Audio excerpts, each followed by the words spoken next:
What's going on, guys? Welcome back to Bed Boys, your one-stop shop for all your energy drink reviews and performance talks. I'm Christian, I'm Brian. and we are the Bed Boys. Brad's got a little bit of a scratchy voice, but not to worry.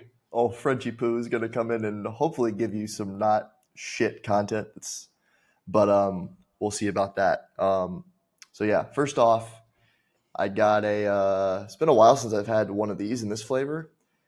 Screaming cold cans, sweating in this bitch. Black raspberry sparkling ice. Um, yeah, haven't had it in a while. I've definitely had a few in the past, but picked it up. All reliable.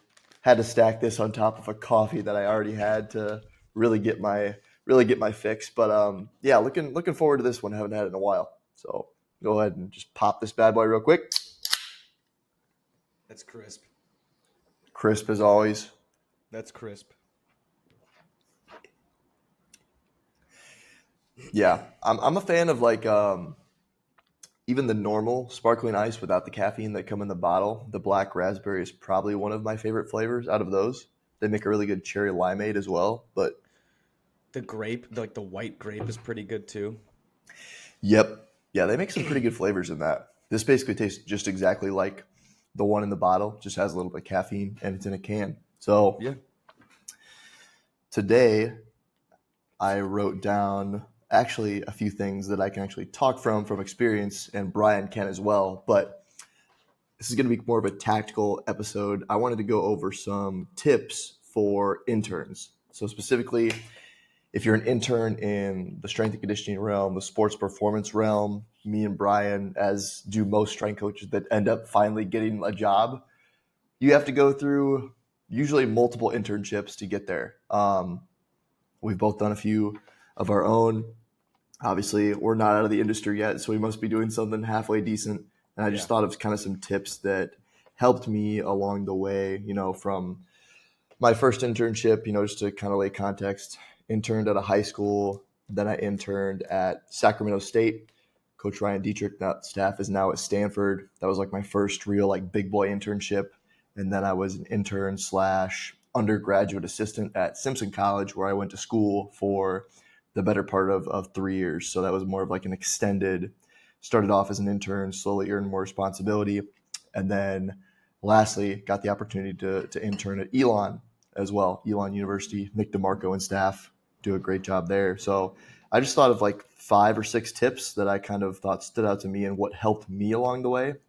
I think they can be broadly generalized to other people that are looking to break into the field, and these can probably branch out into other fields as well. But internships, you got to do them if you want to be in this field. Most of them are going to be unpaid. You're lucky if you can find a paid one.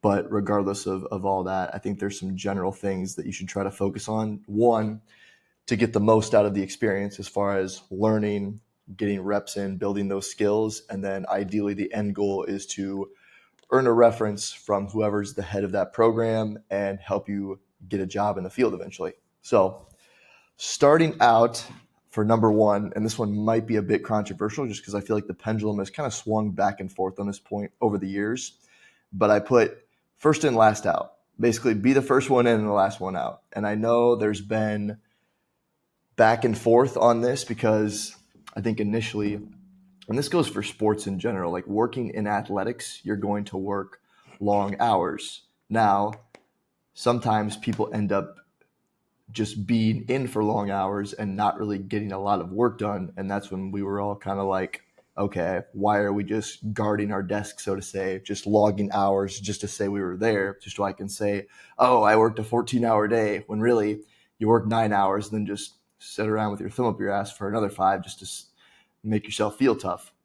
Obviously, we can probably agree that that's probably not the best use of your time. But I think especially like early in your career and depending on what type of goals you have and what type of position you want to be in, you have to accept, one, that you're getting into a field that you're going to work more than the standard 40-hour work week in probably 99% of cases. Obviously, there can be exceptions, and time of the year is going to dictate that as well. But you're not in this job just to clock in 9 to 5 and not have to worry about work outside of those hours. So I think being the first one in and just being able to spend a lot of time around the staff. So first one in, last one out.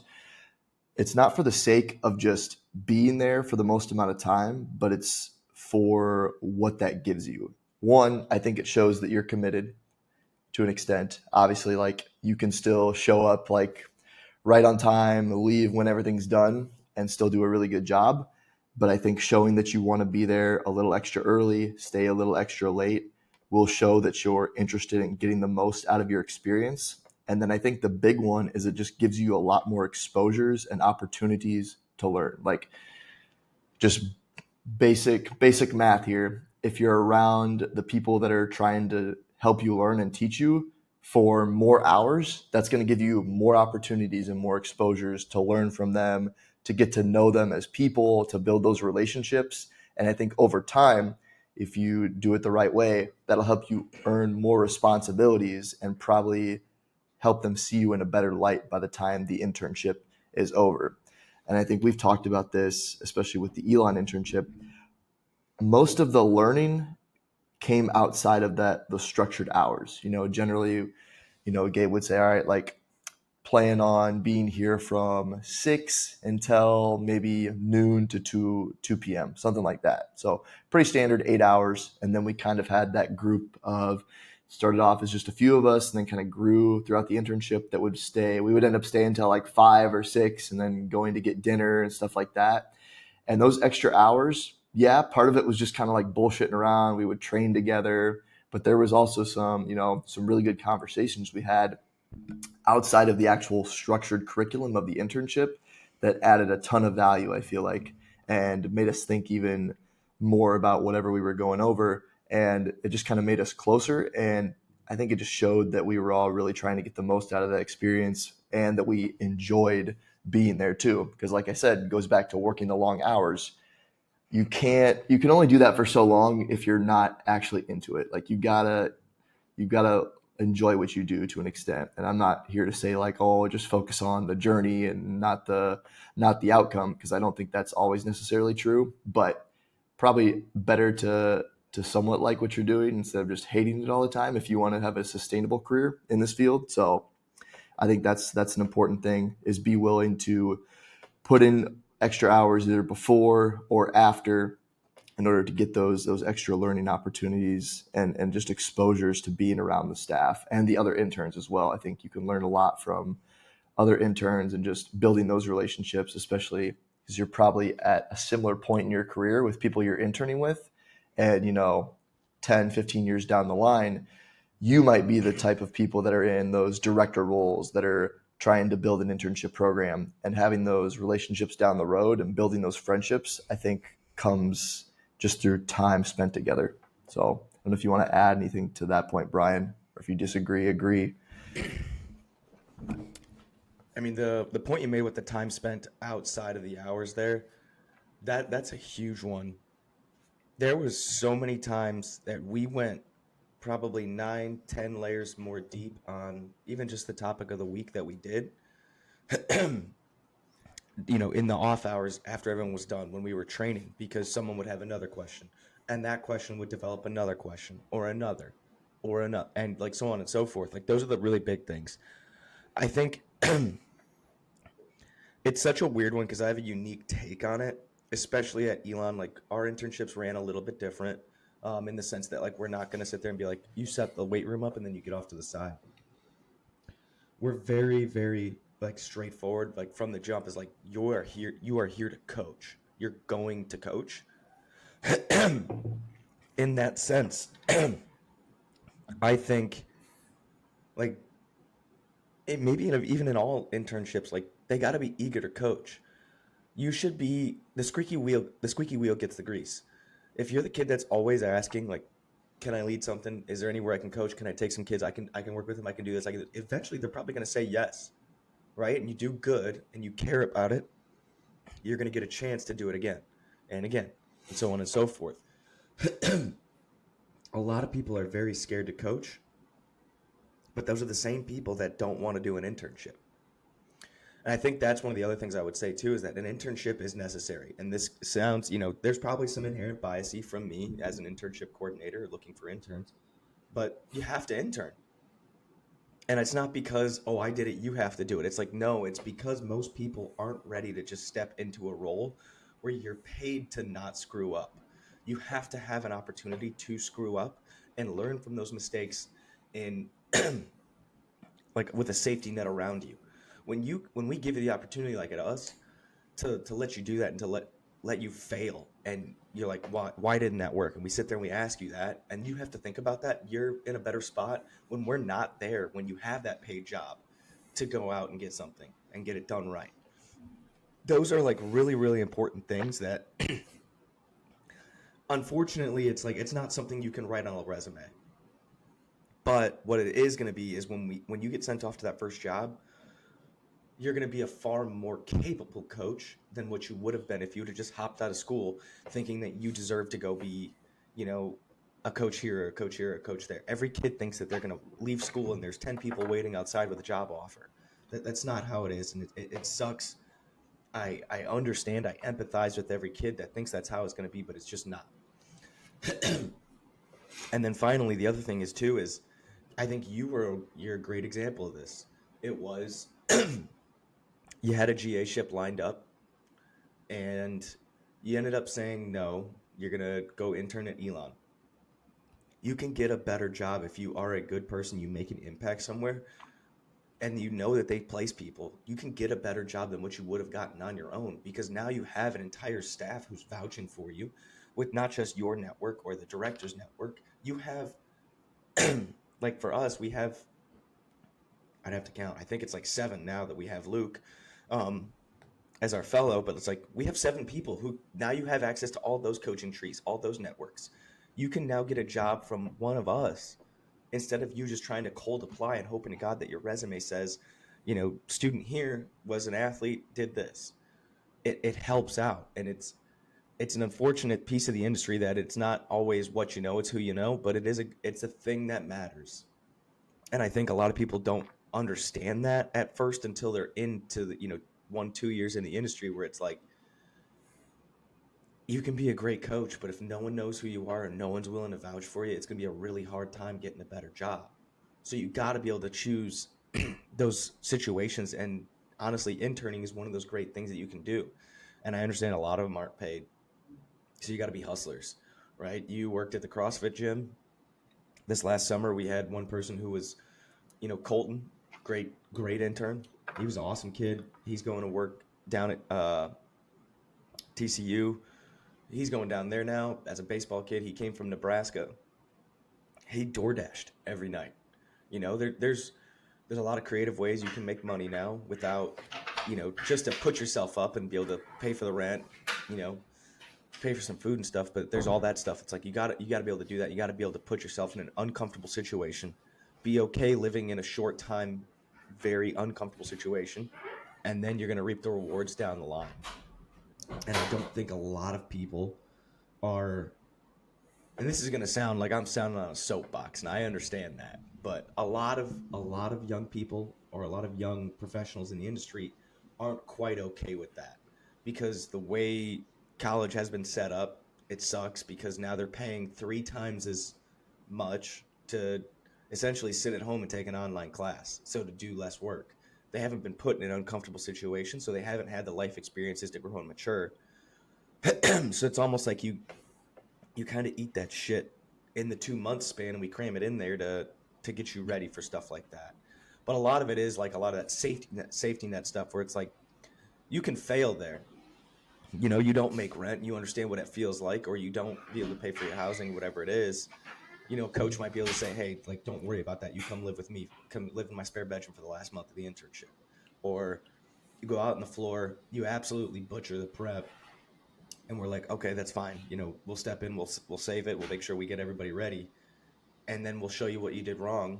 You can learn from it, and you can get another crack at it. You don't have that. You don't have that safety net when you go to the first job. So if you can fail and learn and be ready for it, it makes you so much more capable when you do step into the role to where you're instantly more valuable.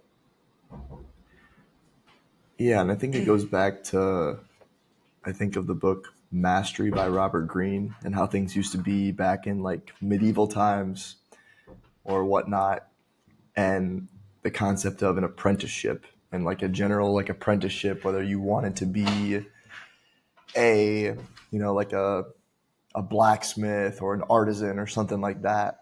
Like a traditional apprenticeship would be like 7 to 10 years, 7 to 10 years, and it's like you're trying to just bypass that because I don't think you can say that like school by itself without added stuff is that yeah it's not enough because everyone does that. That's like the bare minimum to even like sit for a CSCS. And then A it's like, college oh, degree is like the equivalent of a high school degree now at this point. exactly. And it's even like with the masters, like, oh, you got a master's. Okay, so does over 50% of strength. Yeah, like it's like a majority now. The bar keeps going up. So I think you kind of have to lean into that. And it's like, that doesn't stop. Even like early in your career, your first couple of jobs, you're still trying to really hone those skills. And I mean, obviously you're always trying to improve, but take that as an opportunity to really hone your craft and kind of that craftsman mentality, so to say. I think that kind of gets lost with, because other fields, it is kind of like that. You can get a job right out of college, you might have one lined up before you even graduate. Tough, really tough to do that in this field. So I think being willing to put in the time, especially early in your career, and being able to fail and get those repetitions is huge. And if you're not willing to do that, you're going to struggle. You're going to struggle even if you do end up getting a foot in the door. It's probably going to get exposed at some point in time. Yeah, it's really difficult, but I kind of compare it to like the world of like finance. How many people when they get out of college, they're like, "Well, I got an internship at say like Goldman Sachs." And obviously, like for the person who's just clicking in or just tuning in or whatever it is, they're going to say those are two completely different things. But what it is essentially it's the same basis where you go through school and you get your general concepts. And when you go to that internship, say at Goldman Sachs, you want to be a finance guy and you want to work in New York or whatever it is, you sit there for three months to a year. Yeah, in theirs you're getting paid, but you also have way higher cost of living, so you're in the same position. Um, but you're learning how to use those general concepts in a very specific manner that's applicable to the situation. And if you do a good job, they're going to offer you a job when you're done. They always offer, like, say, like the top two interns of whatever class to come on and work with them. Now they have far more money, and it's less about that. But like, even if you don't get offered a job at the institution that you're interning for, you could get a job from them at another institution where they know somebody because you've demonstrated that you could use those general concepts in a very specific manner and that you're ready for it. You get that opportunity, and it, I like I said, I can't empathize enough that like it sucks. I get it, but everybody does it because of the way that it is, and it's a system that it is. It's not to say, well, I did it, so you should have to do it too. Everyone's got a very different path. You interned 2 to 3 times at some different places. You achieved your master's while you had your first real paying job. I got my master's in college as an athlete, and then I went to you know, be a director at 22 years old because I fumbled into that, and then got to where I'm at. Like, you don't have to go intern, paid intern, GA, part time, full time, assistant director, director, so on and so forth. But it's almost like that internship is like scraping your knees up a little bit so you know you're ready to do the next thing. It's almost like boot camp to be in the industry. We Mm-hmm. don't just grab people who want to join the army and send them out to wherever and go do missions. They got to go through the certifications. They got to learn how to halo jump. They got to learn how to operate a drone or whatever it is, or they go to, um, you know, rifleman school, whatever it is. You got to go through all that so you're prepared. And if you're not prepared, you're not going to last long. Yeah, and I think back, you got to be willing to eat some shit sandwiches. And oftentimes, the best memories come from the times that like where things were kind of tough, you were struggling, but you had like really good people around you, or you were doing it for like a reason you were really passionate about. Like I think of like Elon. Like I rented Nick hooked me up with like someone he knew in town. I rented a bedroom out for them for like super cheap. Um, so that was there was I was like renting a room out from these people. Like I would look after their dog when they went on like vacations. I like looked after their dog, stuff like that. I was like donating plasma. I worked at the CrossFit gym. Remember when I interned at Sac State? Like I drove the 24 or 25 hour drive from Iowa to California and like spent spent like all the money I had to rent an apartment for 2 months there. Um, because it was super expensive, obviously, to live in California. And like, but those were some of like the best. And like, even at Elon, like I lived with Gabe. That was like, those are some of like the best memories that I have. Interning and being able to work for Coach Schmitz at Simpson. Every day up at like 4:45 to go set up for whatever the first group was and stuff like that. Every single day, it was just every single day, and then that was kind of like my safe spot. Like we had like an intern desk in the strength office there, and I would go there and like I'd do my homework there, stuff like that, just because I wanted to hang around. Like by outside looking in, people, and this is also just factually true. Like I lived a very like boring life for a college kid, but it was exactly I did like exactly the things like I wanted. I wasn't super big on like going out doing like the traditional like college thing, but I knew one, I just enjoyed it so much, and two, I was like, okay, like yeah, it I am kind of missing out on some of the stuff that like you can only live this once, but to me it's worth it to kind of pay it forward to my future self, for doing it now. So I think you have to think about that because you can't go back in time and do that. We know some people that have gotten into the field later, like shout out Matt Law Jones, make sure to check his episode out. He got into the field of strength and conditioning. Now he was a personal trainer before that, and he was doing that grind, but he didn't do his first internship till he was, I think, 27. And now Mhm. he's a big league strength coach for the Boston Red Sox.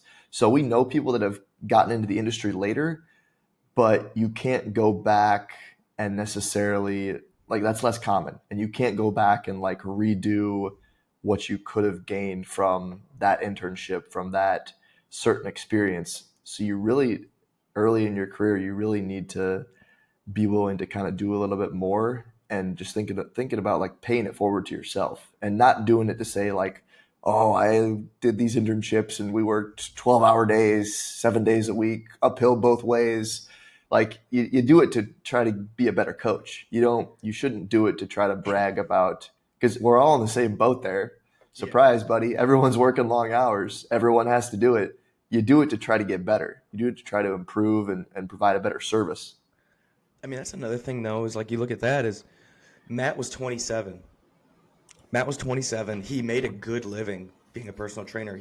We talked about it multiple times. It's like he was making a good living. He was fighting professionally, not necessarily in UFC, but he has like I think he's got like a 6-1 record professionally or something like that.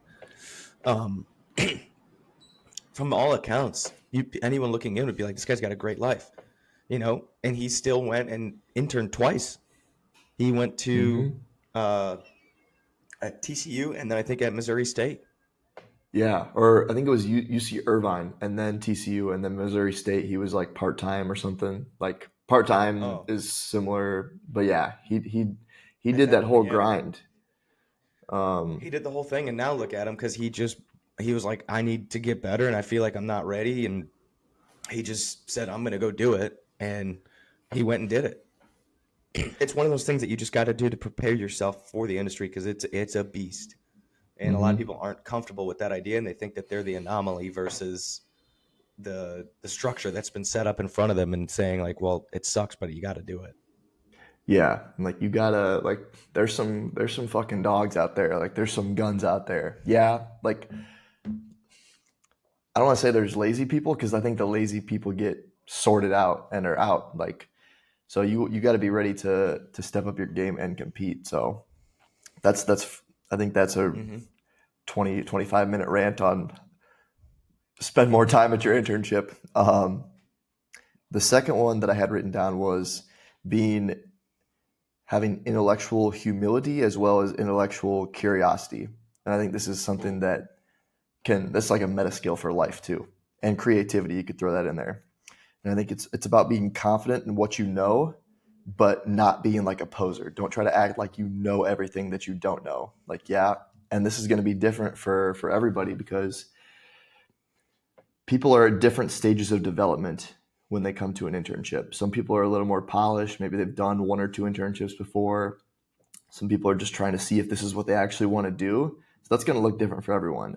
But I think being confident in what you know, but not being overly confident in like something that you have no idea, and not being afraid to be like, oh, I've never even heard of that, or who the fuck is that guy, or what are we doing here? Having that humility and that honesty is going to fare far better for you than just trying to kind of fake it until you make it in that regard, as far as knowing knowledge. And that goes along with asking a lot of questions and then trying to ask better questions over time. Because there's that saying, like, there's no bad questions. I think that's true when you're starting out, but after a while, you need to start trying to ask better questions. And like, once you've been doing this for a while, there can be a difference between a good question and a bad question. So I remember, especially when we would do the Q&As with Nick during the internship, wouldn't happen very often, but like I would remember like you need to try to think of that stuff beforehand. Some of the questions will come just naturally, like, oh, like, why are we doing this? Obviously those are always going to be good questions, especially when you're first starting out or you're introduced to a new concept. But when you're having like a structured, like, okay, you're going to have a Q&A with your director on a Wednesday and it's Monday. Okay, start thinking about like stuff you've seen in the internship and how you can formulate like a good thought out question that you think is going to provoke a thoughtful response to, the person that has the most power. I remember specifically when I was at Elon, like my goal would be to try to get Nick to say like, that's a really good question, because I noticed he didn't say that to all the questions, and I don't know if I was just like making that up, but I noticed like once, if I prepared a little bit more like the night before or 2 nights before and thinking about like, okay, how can I ask a question that's not just the run of the mill, not that those are bad, but like more thought out, because like, Nick has built a system where like he doesn't need to be there all the time, and he has a family. He's not the internship coordinator. That's not really his job. So you don't really get as much opportunity to be around those people all the time. So you got to make sure you maximize that time when you do have the opportunity to pick their brain. And I think just continuing to be curious, and this is throughout your whole career and your life. I think just generally, like I said, it's a meta skill. Um, Being curious as to why things work the way they do, questioning things that you believed in before, and trying to go back and forth on your head about like, okay, is this actually as it seems, and continuing to try to make connections between different concepts is another big one that I think will help you out a lot in an internship, and especially when you're trying to learn any skill, is being humble, knowing that you don't know. Because here's the thing, like, you're interning for a reason. Like, the people that are the coaches that are already working there, like, know that you don't know everything, so trying to fake it is just kind of a fool's errand to me. So no point in doing that. Yeah, humility, but also curiosity and creativity as you kind of wield more skills, I think, is super important. Yeah, kind of on that note, like there's one thing that always stuck out to me when we would do some of those Q&As. And that was when someone asked a very, very broad question. Nick would just kind of cut him off and say, vague questions get vague answers. So it's not to the extent of like, it's a bad question or anything. It's just you're not asking a specific question to get a specific answer or to deeply understand some of those things. It was you wanted to ask a question to say you asked a question, kind of a deal, and just get a general idea to see if you could get a blueprint to work off of. Um, but you're right though, it is like it is a meta skill for life to be genuinely curious about different things and be humble enough to admit that you don't know them to continue to learn about them. Those make a good professional in any industry, in any line of work, or just as a human in general, not just in strength and conditioning, it kind of brings me back to like he's one of my favorite authors. I know he's one of yours, Malcolm Gladwell. Any one of Malcolm Gladwell's books is very good. And a lot of it examines very specific things in these books that don't necessarily always have the answer in them, but what it does is give a framework of reference through storytelling, through this or that, to give you that idea or points of reference to guide your principles as you kind of move forward. Another one of those is like mental models. Any one of those volumes, those are incredible books too, because a lot of those books were made essentially out of genuine curiosity. They did research and then they wanted to put that thought process together. And a lot of them will say that they're not an expert in that. So what they did was they go found expert, I guess, I don't want to say historical like points, but like expert opinions and stories of things exactly how they're trying to push this frame to kind of put forward. You think of like Mental Models Volume 1, and one of the two most common ones that are probably always referenced are from like the early chapters in Volume 1 of Mental Models, where it's the roadmap doesn't tell you every little detail. It gives you a guiding point forward, right? And it's like that's essentially one way to say, we can tell you the way to do it, but it's not going to be exactly how it's done, because it's not going to that map isn't going to tell you that little stick is in the way of the brush or on the path, but it's going to tell you that that's the way to go. You're going to have to figure out the smaller things, and that's being genuinely curious. And then from the other side of that is that if there's 11, I can't remember what the theory is called, but I just call it the elephant theory, where you can look at the elephant and 11 different people can look at that elephant and they're going to have different perceptions of what that is, because they're so close. They're not taking an expanded view upon it, right? But that kind of goes back to like that little bit of like hubris of, well, I know exactly what it is. An elephant would be like, it's like a paintbrush or a whip, because they're looking at the elephant's tail. Or an elephant feels it's a wall. That's what an elephant is, because they're staring at the broad side of the elephant and all they see is like the back leg covering everything. Um, and that's that kind of, like I said, that hubris of I know everything because I saw this little piece, versus like stepping back and being like, is there more to this story? Is there more that I don't understand? And then taking the flip side of it, going kind of back and forth of, well, I should take a step back and be genuinely curious. Is this all that it has to offer, or is there more? Now you understand, you get the full picture, and you're able to use that a little bit better. And then you think of things like, you know, The Tipping Point by Malcolm Gladwell. That's one on the little things can mean very strategic ways to change situations as you go, or like outliers and stuff like that. This is just me giving a couple book references and a couple book recommendations on stuff like this to help you kind of stay on that path and always have that little bit of like, I guess, humility in your own learning, and then to be genuinely curious. Those books will help change, your reference on that. When we come out of college, we always think we know it all. You know, there's probably not a single person that you would meet who is genuinely very intelligent, smart, wise, and I classify those as three different, kind of brains. Um, but you talk to any one of them, and they'll say like, "No, I was an idiot. I thought I knew everything."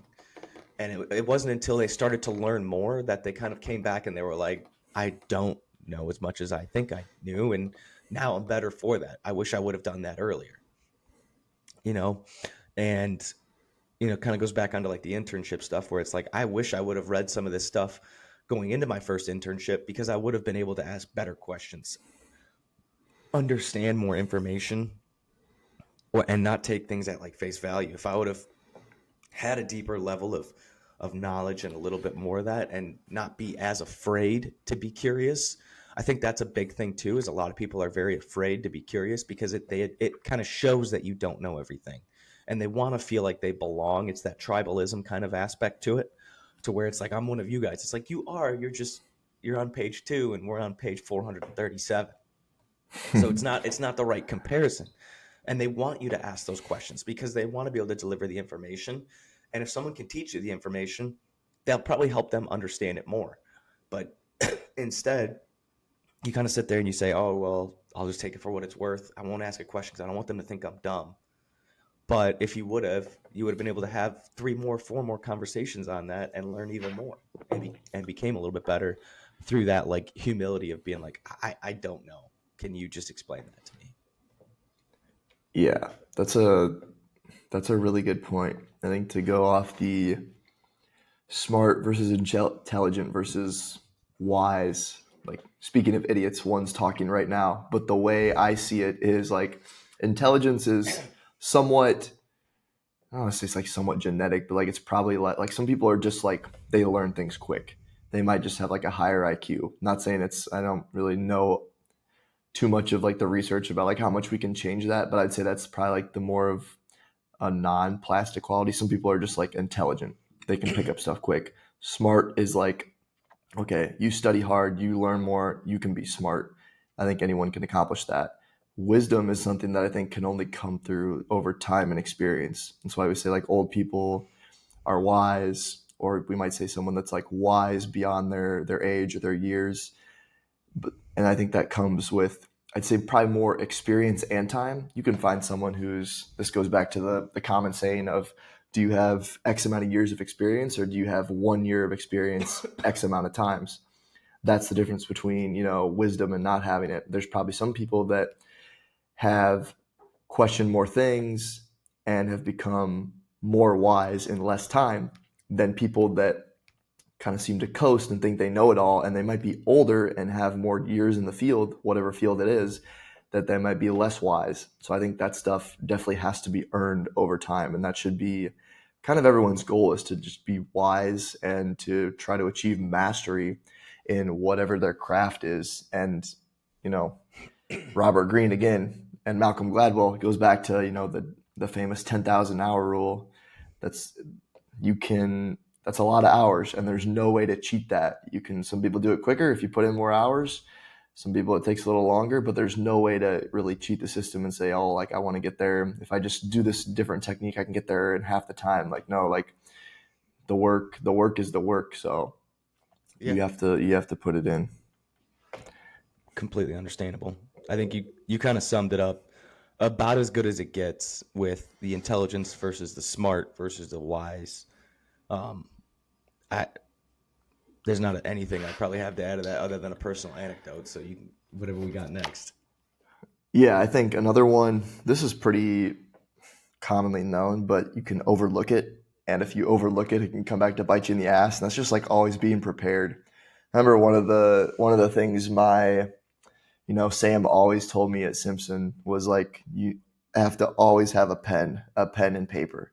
And that's something that like I thankfully did not forget Going to into this Elon. day. Yes, like you stuff like that, pen and paper.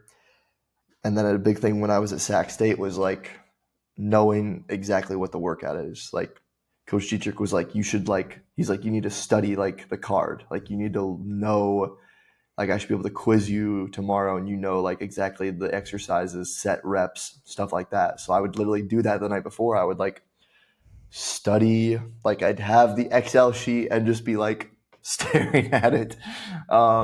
And that was like, you play the game to what the internship, if they're whatever they're looking for, you should try to do that to the best of your abilities and then go above and beyond.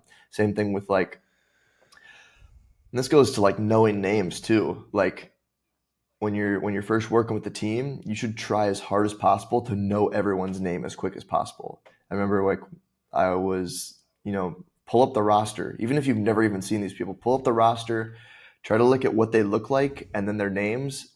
And obviously you're still gonna like introduce yourself. You're not gonna be like just act like you've known them for all the time, but getting to Hey Jack. know, yeah, like you don't know me, but I know you through your picture. Yeah, that's just comes off as creepy, but that's the kind of stuff that just it's just like typical like give a fuck type of stuff that you Yeah. need to do. That's a non-negotiable. So I think that just comes all in part of like being prepared. At Elon, obviously you guys have Team Builder and have that really nice tablet set up. pull up the workout the night before, take a picture on my phone, just kind of be like, okay, like I want to be ready and like know what we have because like, and I think this is partly just because I was probably like paranoid because you want to do well. That's part of the same reason why like I always just it makes me feel better psychologically to be one of the first ones there because one, I don't think anybody likes to feel rushed. You don't want to show up last minute and be like, okay, now I have to turn it on right now. You want to go there, have time to get ready, and that goes along with being prepared too. You want to know what the next day looks like. You make it more difficult on yourself if you're like, okay, walk in and then you're like, all right, what are we doing today? Versus, okay, I know we got front squat. Let's set up for front squat. Stuff like that. Simple things like that can go a long way, especially when you're in the intern stage. Yeah, especially when you're in the intern stage. You never know when someone might need to write something down or when you might want to write something down and take a little note. You might have a sheet of paper. I would usually take like a little notebook and just scribble shit down, questions asked for later, or what we were doing for the prep, or like for time and 10-yard dashes, and we're not putting it directly into team builder. We might write it on a sheet of paper, stuff like that. So being prepared, again, overlooked small details, but can really come back to bite you in the ass if you don't do it. Super true. And I was the same way when I first interned at CSP. That was like I remember looking at one of my like final reviews that like Jordan gave me, and it was like this guy was like my attendance. There was obviously needs to lead more, needs to be this or that, which everybody's going to have their first internship. But it was one thing. It was like, and I learned it from being with my dad and like through college up until that point, summers, winters, any break, I was working with him. It was always, you know, we were welding and putting in like, you know, essentially HVAC for corporate machinery for and building chrome plating lines. That guy, he would say work starts at 6. We were at the facility at 5:15, whatever place we were going. And you always, when you're young, you don't realize it. It's like, why do you always like? We don't start till then. He goes there. He's scoping everything out. He's sipping his coffee for 45 minutes before work even starts, looking at everything because he wants to see what's going to happen. And he's again so wise from having done it and experienced it. He's like, this is how I know how this day is going to go, is because I can tell what's been done while the next people went in, or what's going on, you know, and set things up, get yourself ready. So when I was in an internship and I was with Jordan, with Alex, who was on here, and with, Tyler and Zach and Rich, all these guys, it's like, I was there. We started at 5:30. I was there at 4:30. I was eating I remember I used to bring up Quest bars because I was an athlete too. I had to go into the locker room to change at 5:15 and start at 5:30. So I was there at 4:30. I knew the entire session when I was going to be an athlete in the session.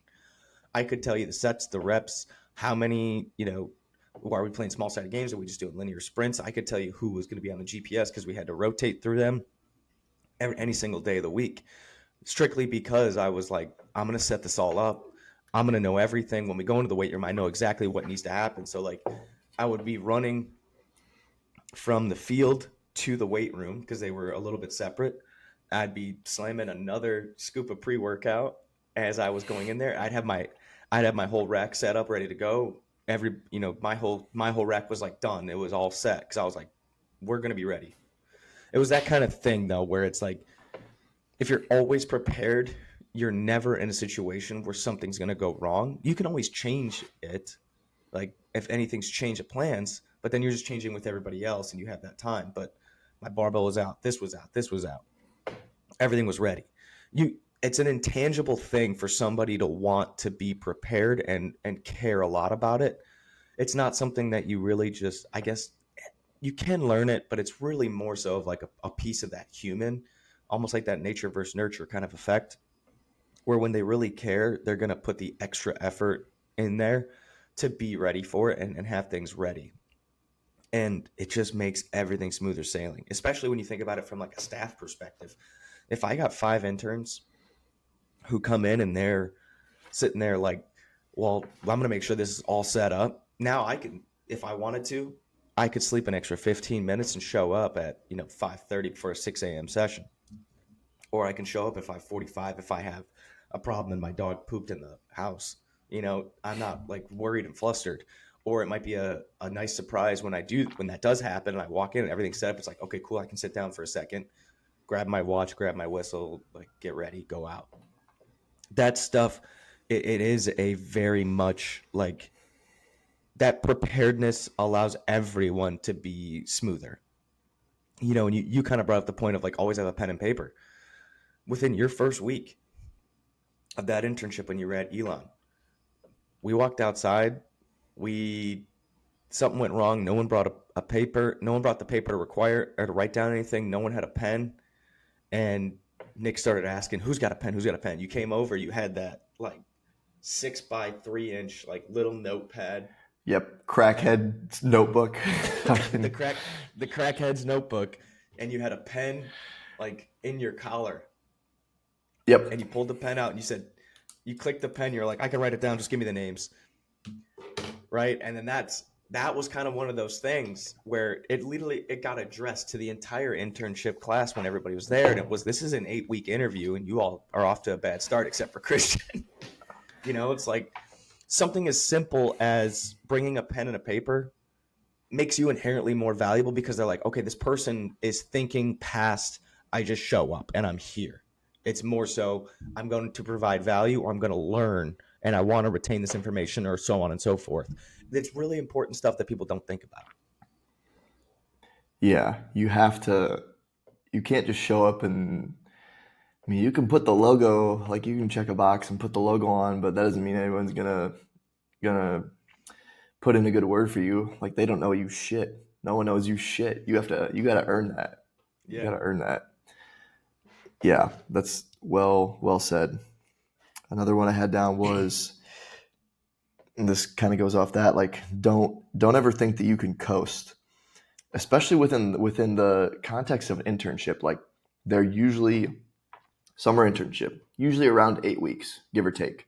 Some people might intern for longer, like the fall, spring might be a 16 week, but like, dude, don't ever think you can coast because the minute you take your foot off the gas, someone else is gonna kick your ass. And that happened to rhyme. Didn't mean it to be that way, but like, don't. Yeah, you just have to fucking stay on it. It's an everyday type of thing, and like that should be the main focus of your day. And this is I kind of feel for people that like have to work during. I mean, you can still work during that time, but like, oh, like I can't be here for the whole time. Like they have so much shit going on that like they can't really like fully truly prioritize like the internship. But like if you can, like I know you're not going to make any money. How much, like you can't be making that much money outside. You might as well just clear your calendar and make this your sole priority. But I think Mm-hmm. it's really easy to just take your foot off the gas, and like the minute you do that, I think like you put yourself in a bad spot. And that's really, there has to be a certain level of paranoia, I think, to an extent, to really get the most out of your experience as an intern. And even like if you want to be, if you have really high aspirations in the industry, like your work, sports, I think, are generally seen as more of a high pressure environment and like a high stakes environment. Now, relative to thing like being like a brain surgeon and like working with stuff that like actually has like big implications, maybe not as much, but you have to look at it that way. Like everything's high stakes. Like you're trying Mm-hmm. to win. You're trying to contribute to winning, and you only have so much influence in that. But if you don't contribute 100% to that, whatever percentage it is of your influence, like you got to fix that. You got to find what you're doing, and if that's part of thinking that you can just chill out a little bit, that's not even like a knowledge thing. The knowledge thing, okay, you learn over time. The effort, if it's an effort thing, that's bad news bears. So yeah, don't ever think that you can coast. Yeah, there's especially in our side of it, The coasting is when you start to lose, you kind of lose your sharpness too when you coast, and that's like it's such a hard part because it's like a, a ton can go right in sports performance, but a lot more can go wrong if you're not dialed in. That's when an injury happens. That's when something bad happens. You don't want that to happen because you weren't into it that day. And it's like, yeah, you're tired. Everybody's tired. You're tired. The athletes are tired. The other coaches are tired. The sports coaches are probably just as tired because when they leave, they're going to do recruiting trips around the country and this and that. It's like we're in a very tough but good industry in the sense of, we've said it before, is the money the best thing in the world? Depending on the level, it can be, but sometimes it's not. But we get to wear shorts to work every day. We get to work out with our buddies. We get to share an office with some of our best friends, all with common interests. You got to care. And when you have really good staff members, it keeps you sharp and you can't coast. Um, and that's one of the things I really like about like working at Elon too, is it keeps you sharp. It's a competition every single day, whether you like it or not. Nobody wants to be the dummy. No one wants to be the one that didn't do something or that didn't coach well. And that was, shout out Gabe. He was on the podcast. Andrew, Lakey. Lakey every day was there trying to show us that he should have been a paid coach more than we were. You know, that guy was just an intern for 3 years, coaching his face off every single moment. And there's stuff like that to where you need to be on. I don't want to say on your best behavior, but you need to be on your A game, and you got to show like at the very least show them why they hired you every single day. And if you can't, that's a really tough spot to be in. Yeah, I agree. Every if you're tired, welcome to being an adult. Yeah. That's dude, my sidebar. One of my biggest pet peeves is like when people say you look tired. I'm like, okay, obviously I fucking work. I'm tired. If you don't look Yeah. tired, what do you? No, I'm not saying like burn the candle at both ends and sleep 2 hours a night because that's not a good long term strategy. But like shit, everyone, it's not you look. It's you're tired. You're gonna be tired no matter what. It's just a matter to what extent. Hmm. So side tangent. Suck it up. You're going to be tired. Welcome to having being an adult with responsibility. It's usually a good thing to be in that spot, and in turn, you're going to be a little tired. Um, You're not allowed to be tired. We do a whole podcast based on energy drinks. Drink one. We've given you that's how many true. recommendations? We've given you how many recommendations? Yeah, Just if you're pick tired, one up. redline your shit with energy drinks. Go pick one Um, up. exactly, exactly. Um, number five, I have this one is I don't want to say it's complex, but it's interesting to think about. Is you want to compete with other interns, but also be helpful and also be professional. Yes. Because when you think about, okay, you don't want to approach it as there can only be, there can only be one. It's not the Hunger Games. You want to compete and try to put on the best for yourself. But at the end of the day, like if everyone does a really good job, or if multiple people do like an awesome job, it's not like I can be like, oh, I ran out of recommendations. I can only give my allotments only 3 per summer. No, that's not how it works. They're going to give it to who they think deserves it. But you obviously want to compete and try to be the best. And obviously that's going to look a little bit different depending on where you are in your journey and your knowledge background and your experience with prior internships. But you don't want to, I wrote this down, like if you know like you kind of have a leg up on someone in an area, like don't try to make them like look bad. And I don't think you should really general rule for life. And so, unless someone really has it coming, you shouldn't try to make people like look bad. Um, that only makes you look bad in the end. And like realize people are in different stages of development. Like I think about, and also just to have like a cohesiveness. We think of the Elon internship. If you have 10 interns, for example, think of that as its own like little staff, and you want that staff of interns to be cohesive so that you can help the teams as much as possible. You don't want to be like, all right, this is camp me versus shout out Greg Torcaso, like Camp Greg, and we're just fucking at each other's throats trying to like that just ends up looking bad on you at the end of the day. So you want to be obviously compete, and I think that just happens by putting your best foot forward and showing, following all the previous steps we've gone over, but also trying to be professional, be helpful. Like if someone is struggling with something and you know how to do it, obviously try to be polite about it. But like, hey, like I know how to. Like I remember when we wrote the programs and we were having to put them in Excel, and a lot of people didn't really have a ton of experience with like making an Excel template and like making it look nice and having it print to the size where like if you printed it out, it would actually look good and not have it just be a third of the page, which like, and it wasn't anything that like I was just like an Excel wizard. It was just I had been using it and like I had made all those mistakes before. And like I'm like, okay, people were struggling with how to like format the card as much as they were to make the programs. I was like, hey, like like you don't have to make that cell like super big. You can hit this merge button and it'll merge all of them together. And they'd be like, oh, cool, like stuff like that. Like they would have figured that out on their own eventually. You might as well like help them get there a little bit quicker, and then one, you're helping people, and two, like that's going to look better as if like than if you just like hoarded all your information and like tried to keep it from them. Yeah, I think that's a really good one. And just also think about, like I said earlier, the people in your internship today might be the some of like the more well-known coaches in the field 10, 15 years down the road.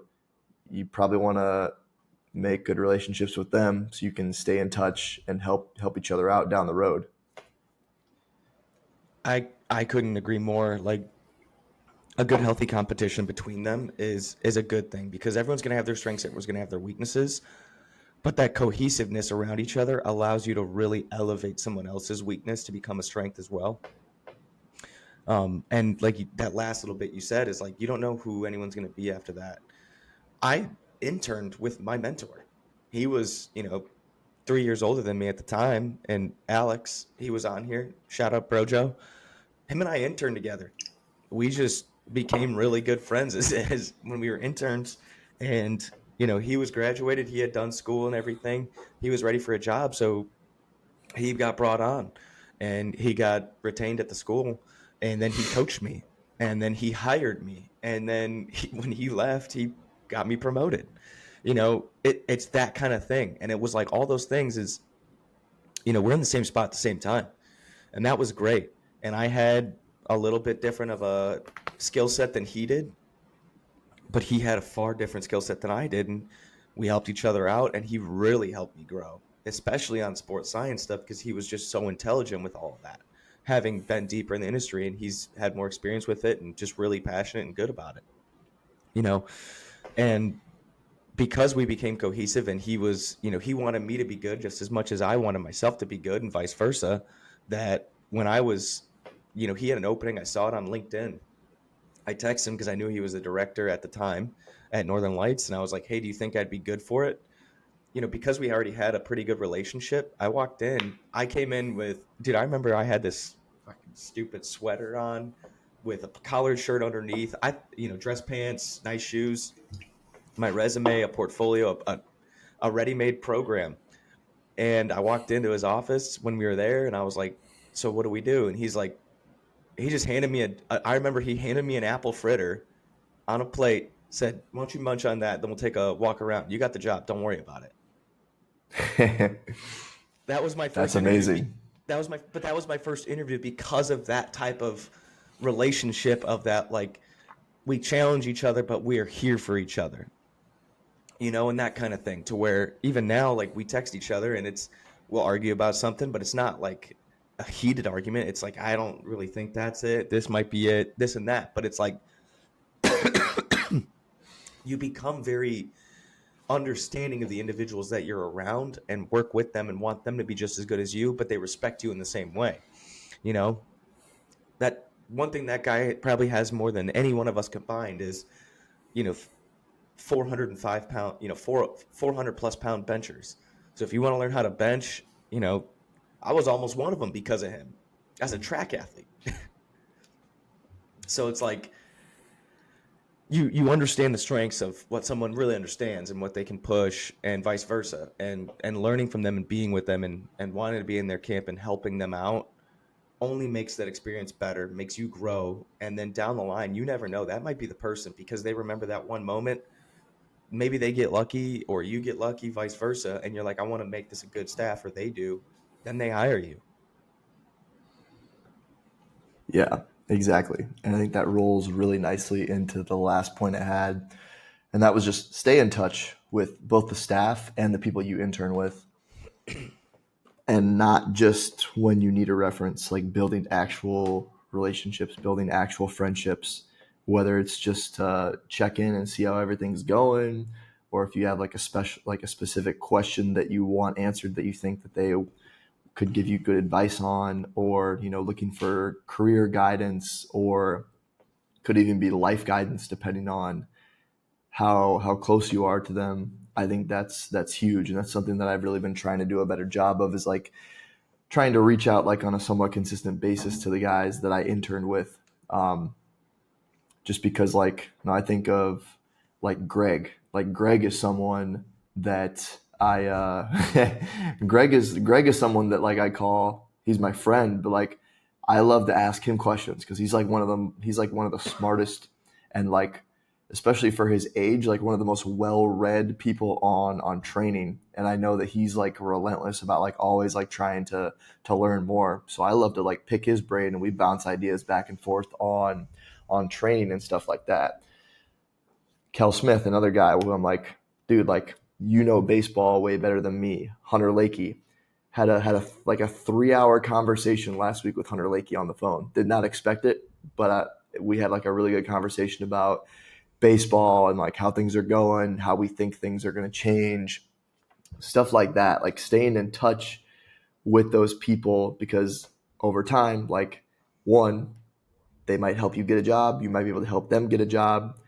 Two, it's just good to, you know, it's good for the soul to have friends that you're close to and have those good relationships, and to not just like forget about everyone like the day you step off that campus or off that facility. This goes for like staff as well, like checking in with them, shooting them a text, stuff like that. Remember, I like might send like a picture to, remember I was at Sac State.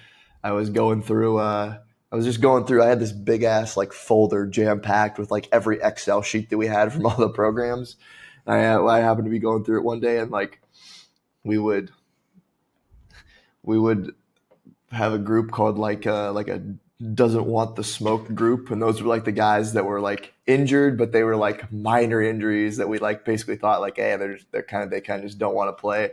Like I just took a picture of that, sent it to Coach Dietrich, and he was like, "Oh yeah, that shit was funny, huh?"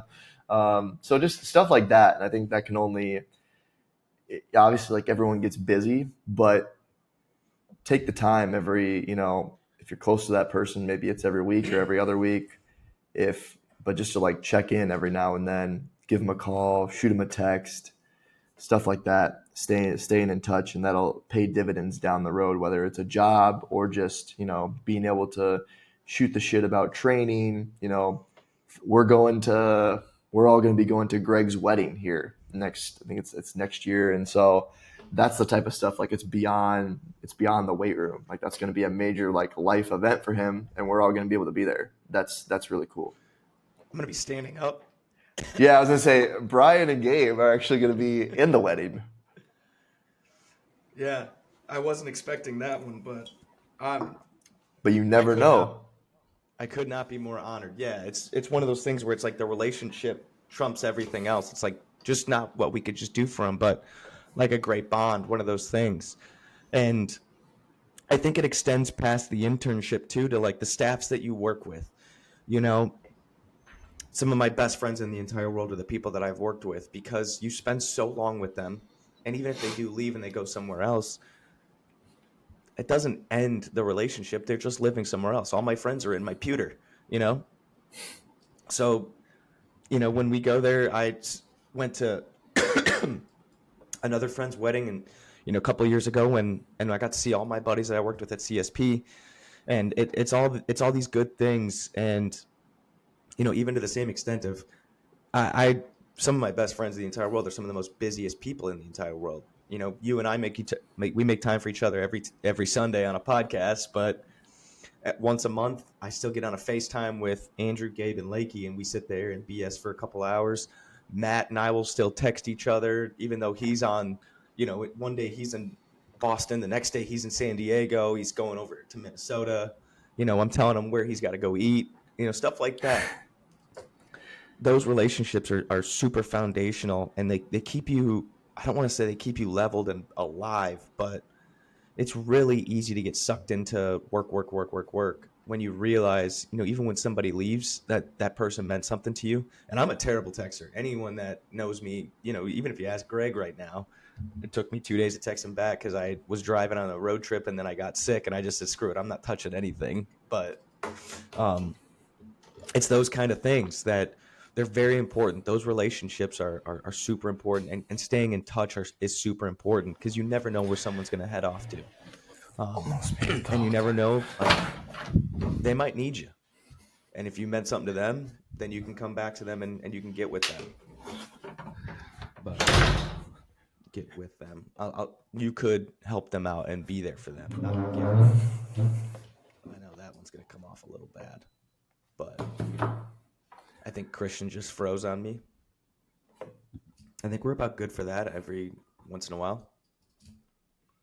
I hear him. I see him now. God, we almost made it through the whole podcast. I was like, dude, we're doing good. And almost then made it. Bam, just like that. But yeah.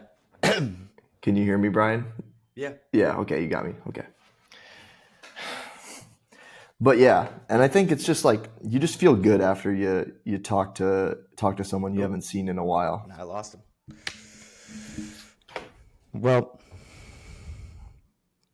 I could just stare intently at the camera, but if I do that, I know for a fact that we'll probably lose, 4 of our subscribers, and then that would put us back underneath 100. So I'm not going to do that. I'm not even going to make eye contact. I'm not great with eye contact, so I'm just going to keep looking down at my cough drops here because I didn't review any drinks today, but I will say I've been popping these throughout the podcast. I got sick.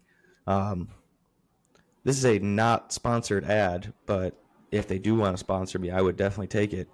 The Ricola Berry Medley. Ricola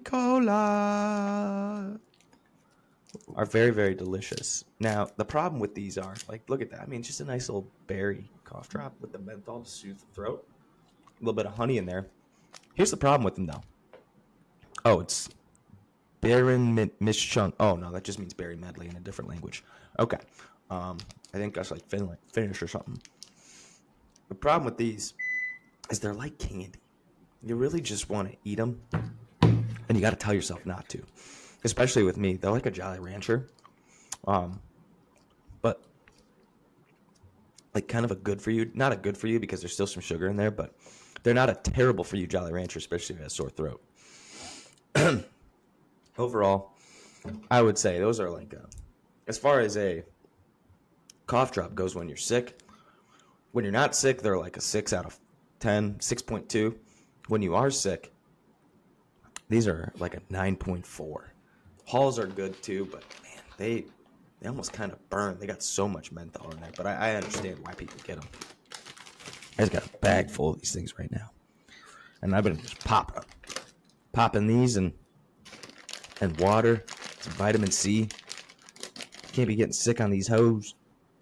That way I can always stay ready.